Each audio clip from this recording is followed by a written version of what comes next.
नमस्कार विद्यार्थी मित्रांनो. तर आज आपण या ठिकाणी 12वी न्यू सिलेबसमधला वेव्ह ऑप्टिक्स या चॅप्टरची माहिती घेणार आहोत. तर याच्या आधीच्या आपण चॅप्टर्समध्ये 11वीचे काही बिट्स कव्हर केलेले होते.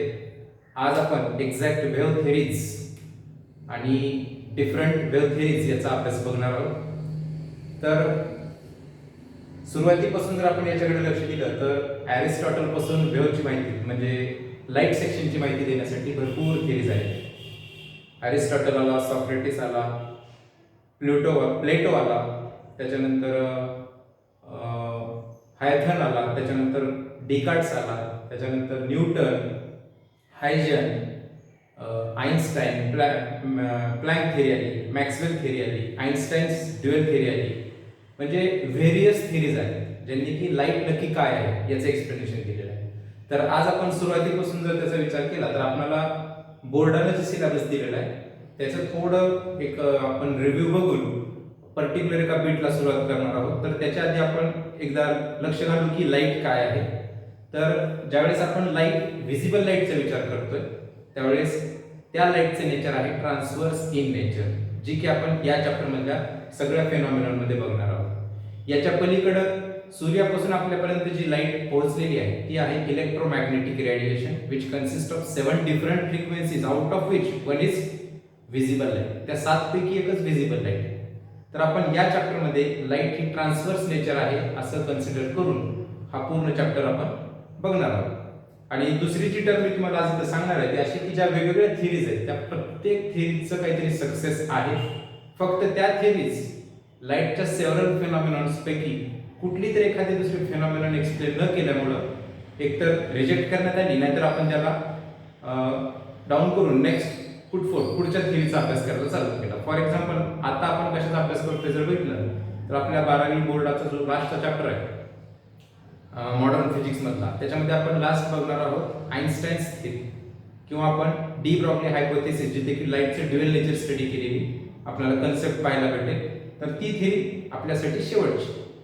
तर आता आपण बघणार आहोत लाईट ही पार्टिकल नेचर पण दाखवते आणि लाईट ही वेव्ह नेचर पण दाखवते.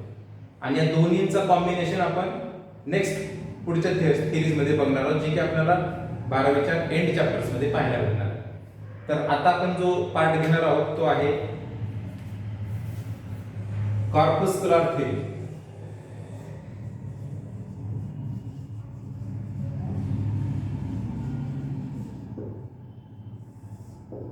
तर या कॉर्पस्क्युलर थेरी बद्दल सुरुवातीला सगळ्यात फर्स्ट जी थेरी होती ती होती डिकार्ट्स थेरी.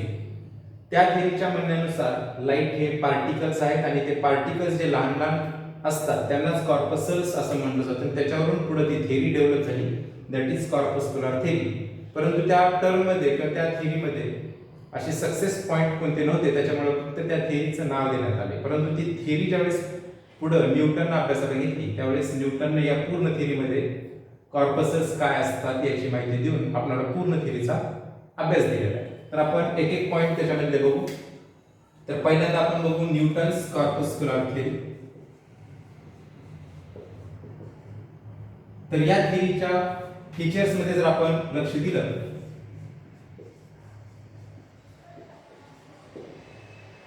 तर या थेरीनं काही फीचर्स पॉईंट दिलेले आहेत.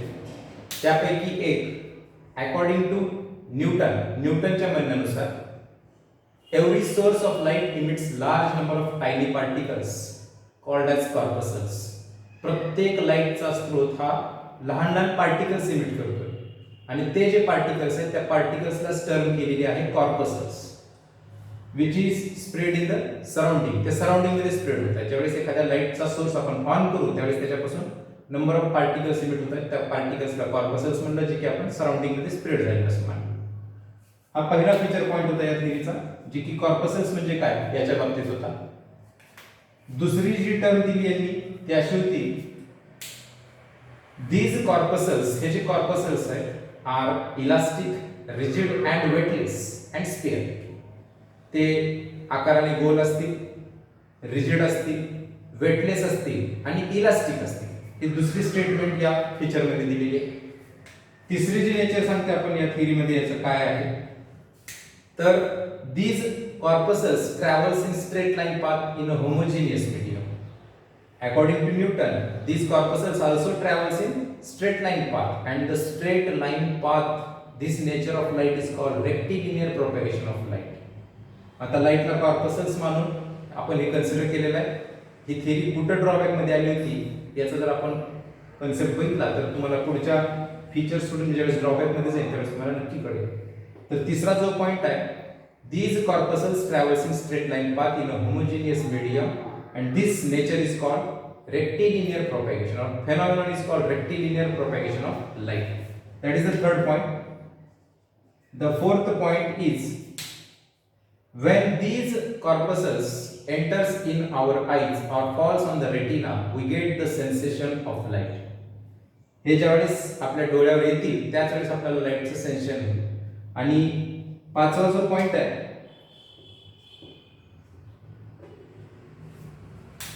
तो असा आहे, पाचव्या पॉइंट बद्दल,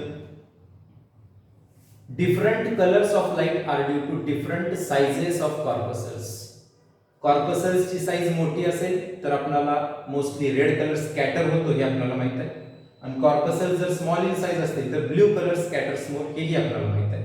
म्हणजे आपण जर लाईटला पार्टिकल्स जर कन्सिडर केलं तर त्या पार्टिकल नेचरवरून कॉर्पसल्स म्हणजे काय पहिली स्टेटमेंट सांगतोय आपण, every source of light emits large number of particles and these particles are termed as corpuscles. Second number, these corpuscles are perfectly elastic, sphere, rigid and weightless.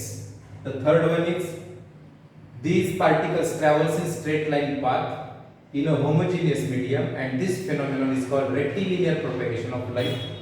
The fourth one, when these corpuscles enters on the retina or falls on the retina, we get the sensation of light. And the fifth one is, different colors of light are due to different sizes of corpuscles. These are the features.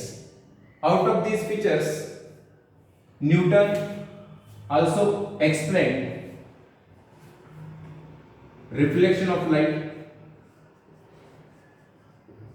refraction of light, inverse square law,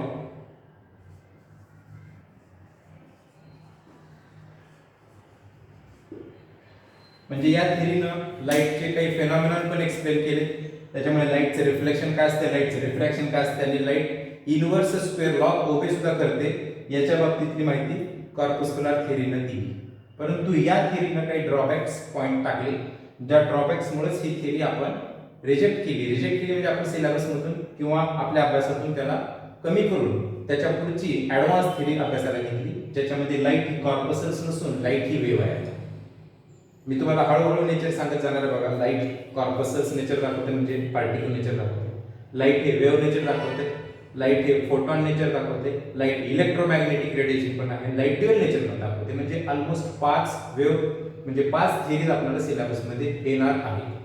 सध्या आपण बघतोय corpuscles म्हणजे काय. तर बघू आपण याच्या drawbacks मध्ये काय याचे पॉइंट्स. तर याचे ड्रॉबॅक्स जर आपण पाहिले, मी इथं तुम्हाला फक्त हायलाइटिंग पॉइंट देतोय काय ते. इथं आपण कॉर्पसल्सची डेफिनेशन पाहिली, इथं आपण ते इलास्टिक आहेत, रिजिड आहेत आणि वेटलेस आहेत याची माहिती बघितली. तिसऱ्या पॉइंट मध्ये आपण पाहिलं rectilinear propagation.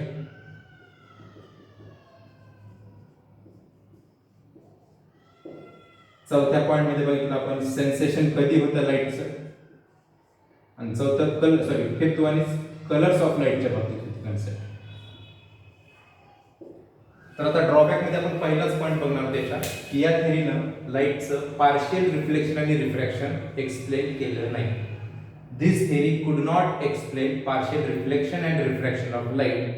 When light falls on any transparent boundary, light partly reflects and partly refracts. That phenomenon is called partial reflection and refraction. त्या कन्सेप्ट बद्दल या थेरीनं माहिती दिलेली नाही. That is drawback number 1. इथे मी फक्त हायलाइट करतोय पार्शियल रिफ्लेक्शन अँड रिफ्रॅक्शन.